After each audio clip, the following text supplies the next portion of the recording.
آمار نشون داده بیش از 85% کسایی که خودرو سوارن حتی این روغن رو تو ذهنشون هم نمی‌گنجه که باید عوض بکنن.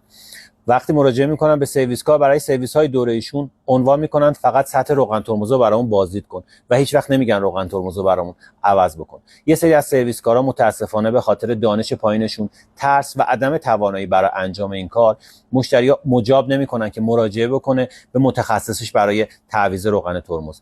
روغن ترمز به شدت جاذب رطوبت هست. زمانی که رطوبت بهش برسه خاصیتش رو به صورت کامل از دست میده و زمانی خودش نشون میده که توی ترافیک ترمزگیری های شدید توی گردنه ها شما دائما دارین ترمز میزنید، به خاطر اینکه نقطه جوشش اومده پایین روغن داغ میشه، حبابای هوایی توش ایجاد میشه که باعث میشه کیفیت ترمزگیری به شدت بیا پایین و ممکنه به قیمت جونتون تمام بشه.